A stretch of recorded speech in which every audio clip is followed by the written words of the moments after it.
What's the word, everybody? This is Dr. Brad Watts. Thanks for tuning in to another episode of the Nutrition Hero Podcast. Once again, sitting here in the podcast lab, I have some cool content for you today, some stuff that I guarantee you've never heard before, and we're going to make sure that ends today. So, all right. Anyway, thanks for tuning in. Thank you for 5-starring us on iTunes. Thank you for hitting the thumbs up button and subscribing on YouTube. We appreciate it. It helps us rank higher as people are searching for content and helps us connect this art and science of functional medicine to more and more people. So I value it, and I thank you for doing that. If you listened to our last podcast episode, you heard a little bit of the art of functional medicine, and that was with Sergeant Jeff Wilds. And what we went through, I very much appreciate. I appreciate his attention on the podcast, but I also appreciate his story. So, art of functional medicine. How does a soldier's experience correlate to the art of functional medicine? I want to make sure that even though we had a little different flavor of a podcast, that you get some of this stuff, because this is important.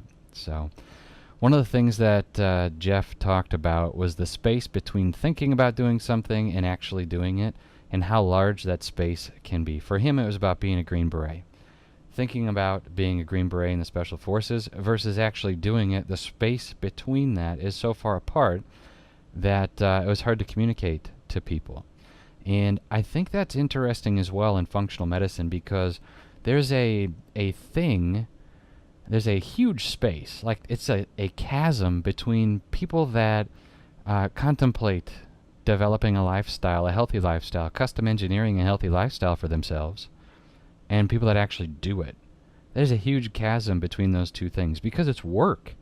And so Sergeant Wilds, one of the things that he brought up is that the thing that helps bridge the gap between those two places is preparation. Training. No matter how good you are as a soldier, there's always something you can be doing. And that's what he mentioned. You're always in training. You're always in class. Right? Same thing in functional medicine. No matter how good you are at functional medicine, there's always something for you to be doing. Always something for you to be learning, sharpening your skills, etc. Take a class, like reading a physiology book. Bust that thing out. When's the last time that you had a physiology book, for some of you doctors out there, right? So enjoying the act of learning. It's a process all its own, but I'm very interested in that process, because what I find is that as clinicians age, the amount of time they're willing to spend on going through the basics goes down. Which means that as clinicians age, there's more and more opportunity for you to separate yourself from the crowd just by spending time on the basics. Training yourself into a spot where you know what you know what you know. And it is, it's a thing that should bring a smile to your face, realizing that you're outworking 99% of the rest of the industry. So today's episode is coming from that direction as well. Today we're going to focus on more of the art of functional medicine and some secrets to patient success that, I guarantee you've never heard these things before. And what I wanted to do is I wanted to put some words to some skills that we picked up along the way, and these are things that I observed in other doctors, things I observed in mentors and people that I appreciate. And what I want to do today is put some words into an audio format that you can actually make actionable. So we're going to get to that here in a moment. A lot of this stuff is coming from a book that I've written called Killing Chronic Disease, and this book is something that it's a message that's, when it's inside of you, you just got to get it out, right? Like, you got to get it out. And I'm excited to be bringing this information to you, and this will be the first time that anybody's heard this information put together in this context. And so I hope you enjoy it. But anyway, we're talking about the art of functional medicine. So today's episode, maybe we should call it like the mechanics of wellness, or maybe like the secret sauce of patient progress, or something like that. I'll have to let it roll around for a few minutes maybe, but maybe by the end of the episode I'll know what it's going to be called, and I'll share that with you. So nonetheless, you've never heard this before, and whether you're in chiropractic or nutrition or otherwise, right? So let's start with a little context and background in chiropractic. For those of you that are not chiropractors, in chiropractic we have this philosophy that has 3 tenets to it. And your health is basically made up of mechanical, chemical, and psychological aspects, or we talk about disease is made up of mechanical, chemical, and psychological stressors. Well, that's important because most of the time a chiropractor is going to be working on the mechanical aspect of it. If you're into functional medicine, obviously we're working on a lot of the chemical aspects of it, but that still leaves the third tenet hanging out here like flapping in the wind, and that's the psychological aspect. And the psychological aspect is super misunderstood, and as a chiropractor, as a nutritionist, whatever you might be, a nutrition coach, what happens is you typically aren't willing to dig into the psychological aspects other than, hey, how's your life? How you doing? All right? Nobody's coming to you for problem-solving skills, basically what I'm saying. So what we want to do, let me clarify that. Nobody's coming to you from problem-solving skill for like relationships and feelings, stuff like that. So what we want to do is we want to make sure that there's some way to address this, though. And so today we're going to talk more about the psychological aspect, and maybe you can call it more of a spiritual aspect, as that's really part of somebody's humanity that is going to be important here. Either way, we're talking about the part of your humanity that most of the time is not engaged in the clinical aspects, right? In the clinical model, it's not touched. It's seemingly a small area to spend attention on, but the returns are huge. The benefits for you and the benefits for your patients are massive. And I want to lay that out here. So there's a boatload of research out there right now in the clinical world that is demonstrating the benefit of positive self-affirmation and positive self-reinforcement, like, I'm a good person, and gosh darn it, people like me, right? And in the context of clinical outcomes and perceived wellness, the positive reinforcement actually makes a big deal for your patients. Like, it makes a big difference. And why is this the case? Right? Why is that even the case? How is that even possible? Because you're not going to necessarily lay it out for your patients and be like, yes, you need every day to say, gosh darn it, people like me. I'm a genuine person. I'm a real person. I'm happy, I'm healthy, etc.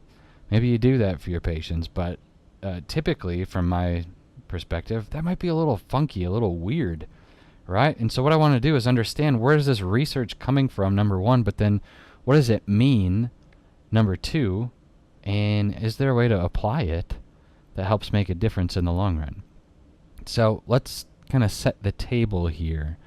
Everybody knows the power that heals the edges of a cut together in your body. We're just going to call it life, like I would normally call it life. Chiropractors call it an innate intelligence, whatever you want to call it. I'm just going to call it life, right? That life in your body is part of your identity. It's not something from the outside in, it's from the inside out. And that life heals the edges of a cut together is the same thing that allows a nerve to regenerate. It's the same thing that allows a bone to heal together, a fracture. It's the same thing that lays calcium down in your spine for better stability as you age, right? That life is something that that you can't really take for granted, even though everybody does, right? That life. So that's a thing, right? That's an identity. That's a thing that we're going to put out on the table. The second thing that we're going to put out on the table is maybe the opposite of life, and that would be death, or like the process of death would be chronic disease, right? I'm not gonna kill you, not gonna kill your body, but we're just gonna let it disintegrate piece by piece, year by year, moment by moment. And that chronic disease is another thing. So you have life as a thing and chronic disease as a thing. And this chronic disease is a vicious cycle of feeling something, thinking about it, and then saying something that reinforces it, taking ownership of the problem. And I call it a body-brain loop, right? So let's say it's knee pain. Maybe you have a chronic degenerative arthritis in your knee, and you feel it, and you think about it, right? You go, oh my goodness, my knee hurts. And then you say that, my knee hurts. Right? And pretty soon, my knee hurts doesn't suffice anymore, because what's happening is that body-brain loop is feeding itself. It's a vicious cycle over and over and over. And then now you say, my knee pain, right? We're taking ownership of the situation. How many people come into your clinic and they say, my diabetes, my thyroid disease, my migraines, my gut issues, whatever it is? People have begun to take ownership of the disease process. And that body-brain loop continues to feed itself, feeling, thinking, saying, feeling, thinking, saying, feeling, thinking, saying, over and over. And that feeling, thinking, saying is just like planting a seed in the ground. Up comes a tree, out comes an apple. You take the apple, you eat it, you plant it back in the ground, out comes another tree. Like, that just continues to replicate itself over and over and over. And that chronic pain, that chronic issue with the knee is really the fruit of chronic stress, right, or chronic disease. And so I want you to follow this here, because we're still talking about the thing that's on the table. You have life on one side of the table. You have this chronic disease on the other side of the table. Okay, so before there's pain, there's stress. Before there's stress, there's a word. And before there's a word, there's a thought. Feeling, thinking, saying. Okay? Now that thought is a choice. It's a choice. And there's this thing called the observer effect, which is really what I want to get into. Okay? So life is on the table, and this body-brain loop of pain and chronic disease is on the table as well. Now, we're going to tie this back into the affirmation thing that these scientists are finding in the research, but there's in mechanics, or if you want to call it quantum mechanics, or whatever you want to call it, in mechanics, there's a principle called the observer effect, right? And what it is let's say we have three choices, and the moment I choose one choice, the other two options vanish, right?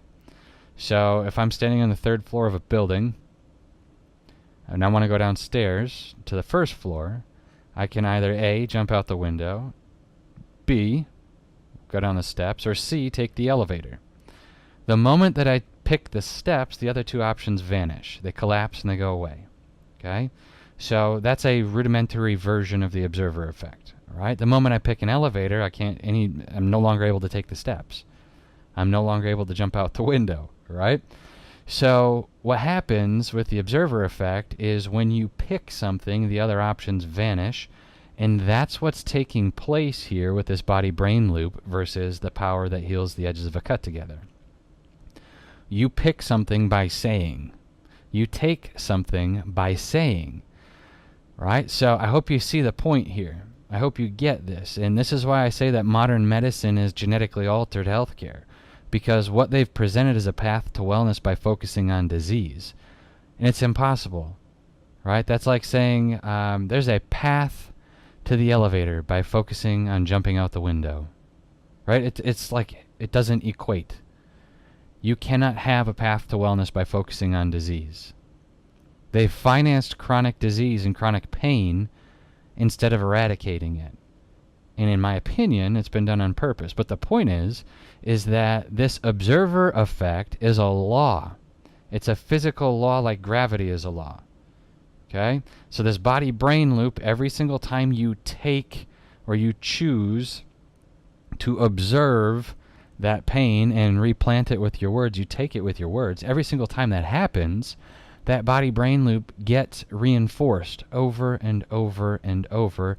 And now you, life, all right, you're out of the equation, man. You're out. You're out. That healing power in your body is not going to heal the edges of that cut together anymore. It's not going to fix that knee pain anymore.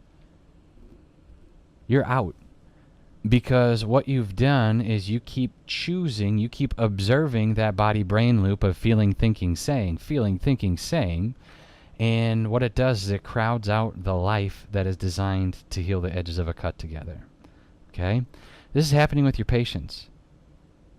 I first noticed this in clinical practice when I would have, maybe 6 years ago now, we have patients that both of them have similar diabetes problem, let's say, neuropathy, A1C is the same, they're on the same medication, and one person gets better and the other person doesn't.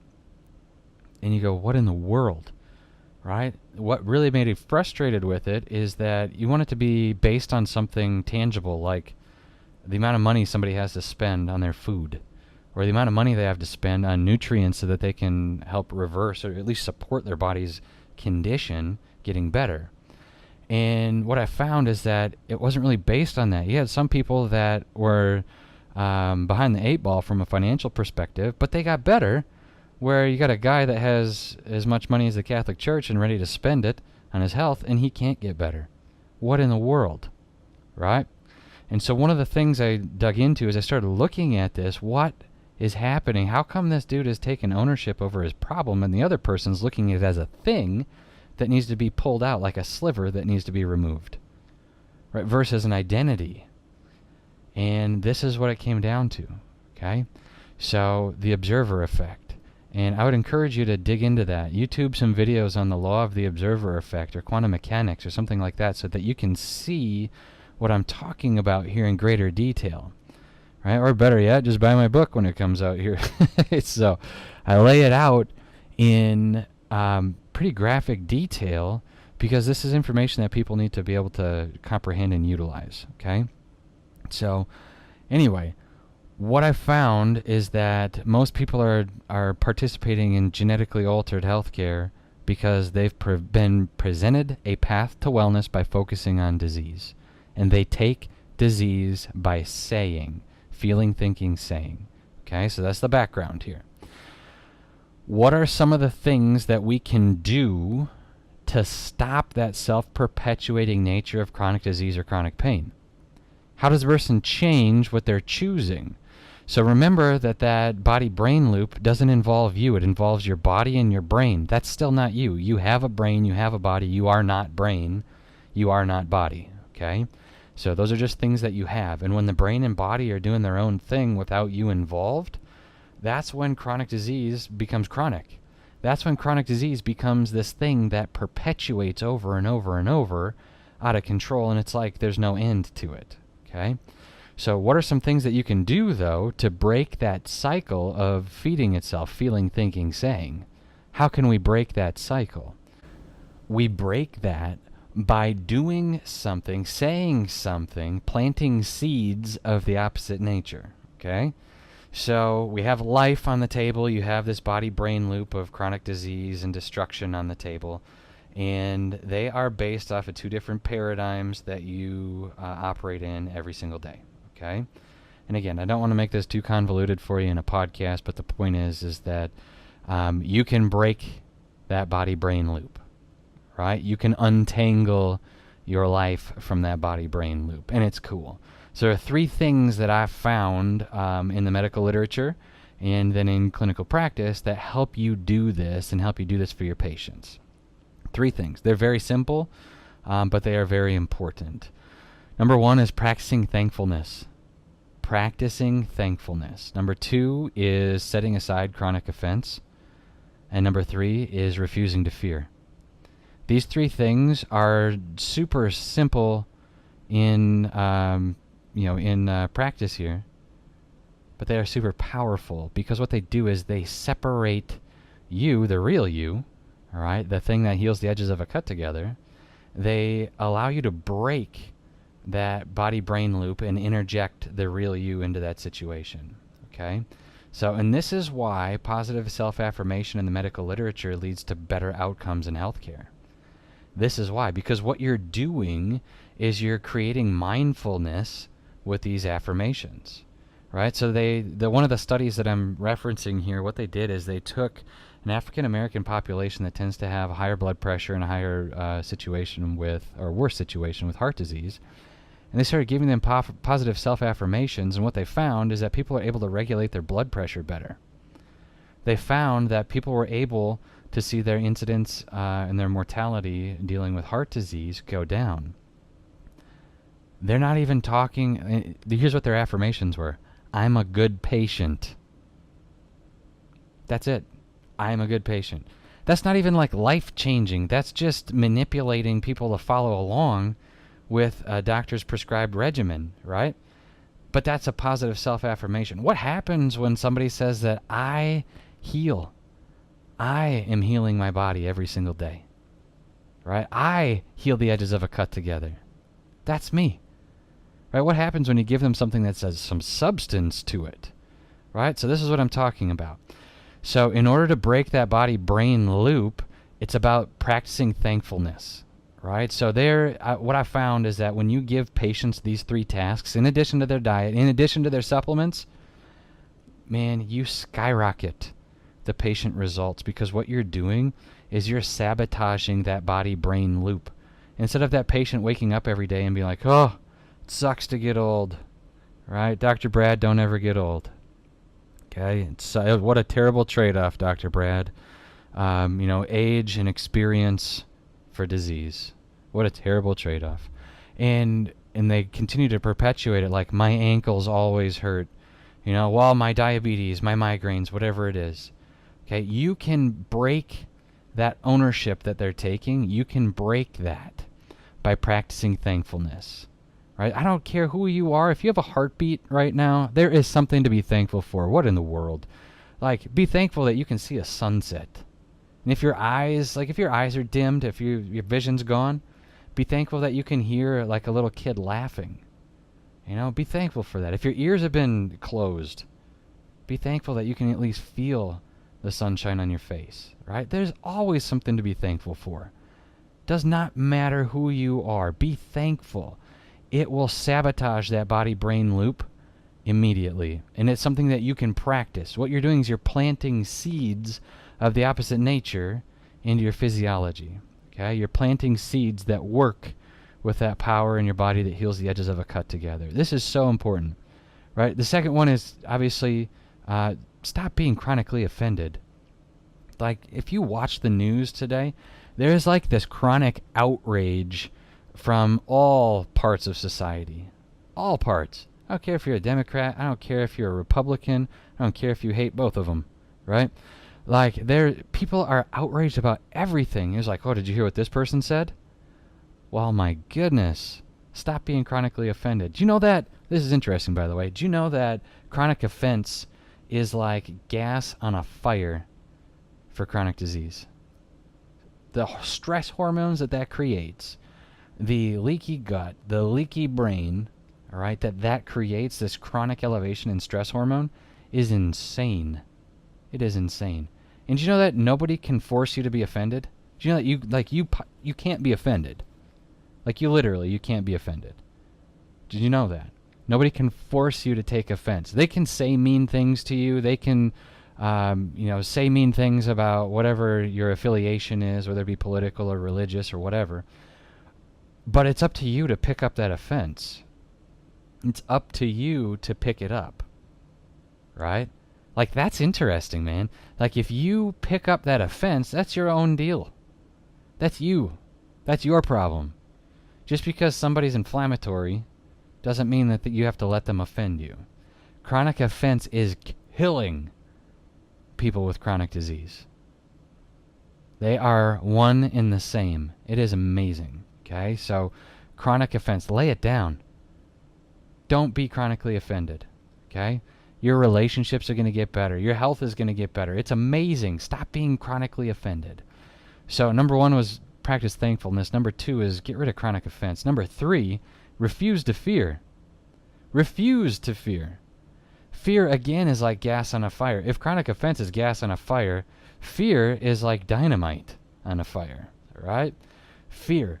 That fear, I'm going to talk to you about where this comes from today. So the scientists have narrowed it down to a few different things. But fear of the future because of what your past has been like, right? Like, if you already have numb toes, numb feet with diabetes, if you've already lost fingers or toes, if you've lost your eyesight, if you've lost your hearing, if you've had a heart attack, whatever it is, right? If you have an autoimmune condition and you're scared for your brain, or you're scared for your liver or your gut, whatever it is, that fear is what feeds that body-brain loop.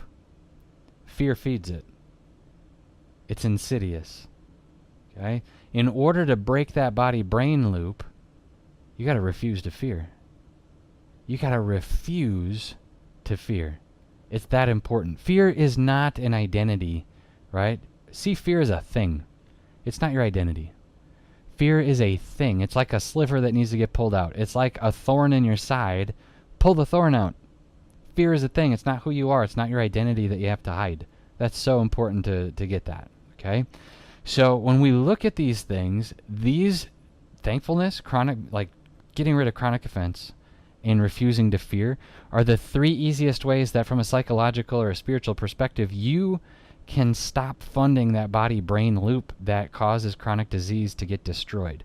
Do you know, I read an article the other day. It was on, I can't remember what news site it was on, but this lady that was in charge of cancer research in one of the major cancer research foundations in the United States said that we're no longer looking for a cure to cancer, right? We're no longer looking for a cure to cancer. And she said it's not something that is a viable option for the future. What we've decided to do instead is classify cancer as a chronic disease, because now with all the options that we have available in the marketplace, you can live out the rest of your life. It's just like any other chronic disease, right? Diabetes, heart disease, etc. I almost fell out of my chair, number one, because what had the last 25 years of cancer research been about then? And then number two, what they're saying is that a chronic disease, there's no cure for it. There's nothing you can do as a patient other than just die a slow death with it. That's insane. Why? Because chronic disease is not funded by mechanical and chemical stress alone. There's this aspect of the body-brain loop that I was talking about here that is untouched in modern medicine. It's untouched, right? Because once again, you've been sold a path to wellness by focusing on disease. Well, you focus on the disease, all you're going to do is fertilize that body-brain loop. It ain't happening, okay? So, practicing thankfulness, getting rid of chronic offense, and refusing to fear, those are the three big things. So what I want to do is I want to talk about this now.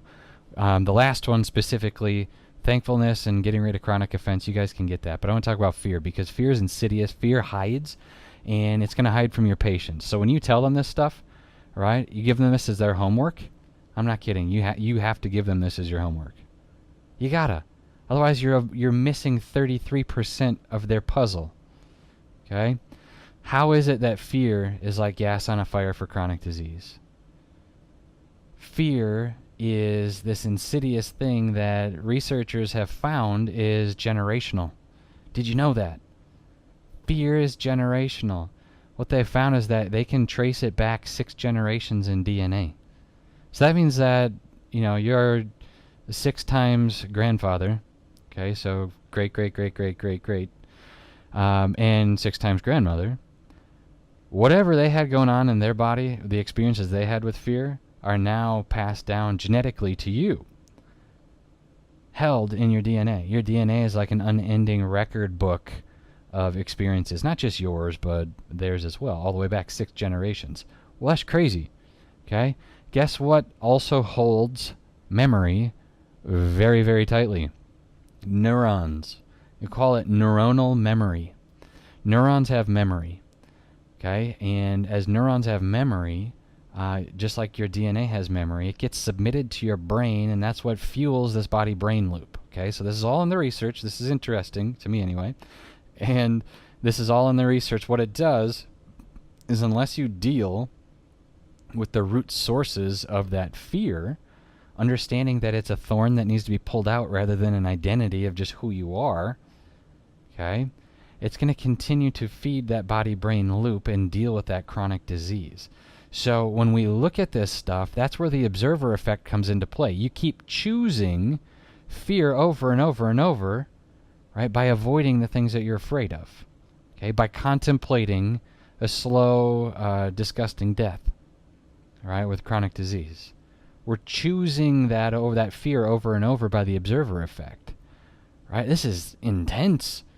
This is intense. It creates inflammation, number one, from a chemical perspective. So now you have the psychological or the spiritual influencing the chemical, which is going to influence the physical, right? And what it does is it downregulates that innate healing response. It downregulates the life expression in your body. It fuels that body-brain loop of feeling, thinking, and saying. Feeling, thinking, and saying over and over and over. The point is we got to stop feeling, thinking, and saying all the information that's coming out of our DNA and that neuronal-based memory. That's how it's got to end. It's got to. And how you break those barriers, how you break that chain of that cycle, is by approaching the patient's situation with the opposite paradigm in mind. Thankfulness, getting rid of chronic offense, and refusing to fear. Right? Now, you're going to find this in their language. This is how you know if somebody has done this already in their life or not. All right? When does your physiology live? When is your body alive? Right now. Your body's alive right now. Okay? When your language reflects now, time, it's called mindfulness. It's called being present. Right? Remember, you are life, and when your language reflects now, time, your body is basically being bathed in words that it's compatible with. Right? I am. Versus, tomorrow I'm going to be less sick. Right? Do you see the difference between this? I am healthier and healthier every minute of every day. Tomorrow I'm not going to be as sick. Do you see the difference? Okay? They're both positive. But one has power in it and one of them has no power in it because the other one is not based on now time. So when your language is either locked in a future context, or maybe your language is used to be, should, could, would, have to, must, right? All those words that lock your language into future context or into the fear of the past. I know this gets a little esoteric here, but just hang in there with me, okay? Because we're going to tie this all together at the end. When this happens, all right, your body is not participating with that life that's in you. Your language is a reflection of one or the other, that life or that body-brain loop.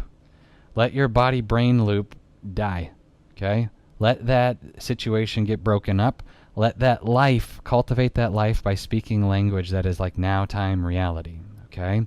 Now time. So you can check it out by language, all right? In a book that I wrote, you got a ton of information on this stuff from the research, from the clinical literature, and then how to actually make it actionable for you and your patients, okay? So it's all based on this observer effect, but I'm saying right now, your language must be compatible with life instead of compatible with that body-brain loop that's killing you, okay? So with that in mind, you just want to make sure that as you're customizing a lifestyle for your patients, it's not just what they eat and how they move, right? It's how they think. When you can change how they think, you're going to change what they say. When you change what they say, you're going to start fueling and participating with that innate intelligence, that life in them at a better rate, okay? Super important. It's super cool, though. So they're customizing a lifestyle now based off their laboratory work and based off your conversations with them, because you can figure out what their language is like. Now you can customize what they think, what they say, what they eat, what they do. That's a full lifestyle right there. That's not 2/3 of the equation. That's a full lifestyle. What I'm talking about today, right now, is the secret to why some people don't get better. It's the secret. It is amazing. So it's about planting seeds of health and healing because they always yield their fruit. They always yield their fruit, right? They always yield their fruit. So it creates habit change, and habit leads to health change. It doesn't work in reverse order, okay? You can't change their health to change their habits. It doesn't work in reverse order. So, all right. Let's see. We'll get some information out to you here on all this stuff. If you want more information, maybe get on the email list here for the book. Go to chronicdis-ease.com, and you can get a chapter of the book. And right now it's in pre-production. Get a chapter of the book, and it explains a little bit more about this stuff and where that genetic memory comes from, and some ways of counteracting it. So if you remember nothing else out of today, it's got to be this, okay? Right here. Grab a pen real quick. How do you sabotage, how do you break chronic disease's hold on a patient's body? You have to break it from the inside out while you're also changing their food and their activity level. And you do that by teaching them to be thankful, by teaching them to drop chronic offense, and by teaching them to refuse to fear. Okay, remember, those are like being frustrated and worried, carrying offense, all right, being chronically offended, and being in fear all the time.